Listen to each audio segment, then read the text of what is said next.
Dominion Power Company is planning to build a 600-mile natural gas pipeline which will stretch across the Shenandoah Valley. But the construction of the Atlantic Coast and the Mountain Valley pipelines are being blocked. That's according to a recent report released by an environmental consulting firm, Downstream Strategies. The report was conducted for the Natural Resource Defense Council. It is a national environmental organization.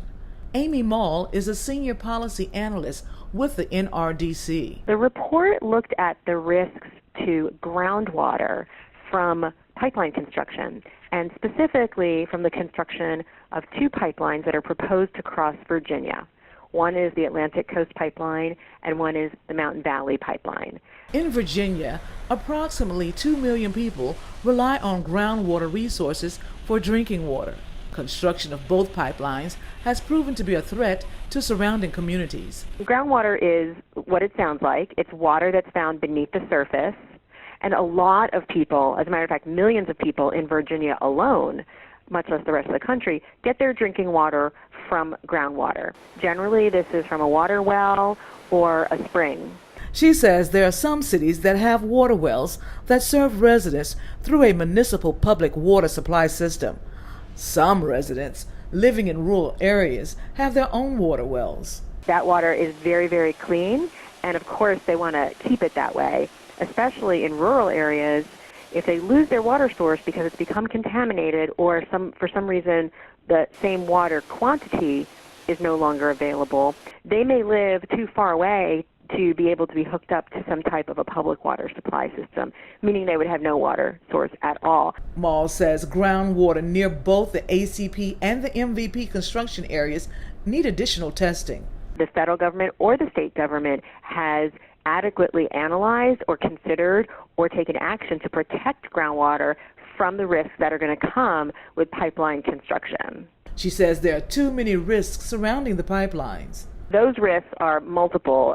It can involve spilling chemicals on the surface that seep into or leak into groundwater, but there's also construction that's going to take place that involves digging, drilling, or blasting underground below the surface, and those things can all affect groundwater. Also, they can lead to pollution of the groundwater, or they can change the groundwater quantity, how much water or how fast it flows, things like that. I question Mall about the severity of the groundwater contamination. Yes, contaminated water can cause birth defects. What I can't say is whether the particular type of contamination that might happen from pipeline construction is tied to birth defects, because that research has not been done in any scientific way. But certainly there are concerns, as you know, from all over the country, where water pollution can lead to all kinds of serious illnesses, including birth defects. We just can't say that for these pipelines. And for that reason, Mall says they are diligently working to preserve Virginia's environment. We do think right now both of these pipelines should not be moving forward because the analysis has not been done to fully understand the risks or to know if they can be avoided. She says residents and organizations who are against Dominion Energy's construction of the pipelines should share their concerns with Virginia State Water Control Board. They're asking people to write in and to let the water board know if they think the current permits are adequate. The other thing that's really important to keep in mind is that there's no demonstrated need for either of these pipelines.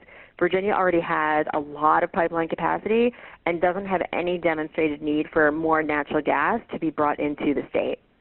So there's no rush, except for the corporations, because they want to start making money on these pipelines. Elaine Rackley for Breaking Through News.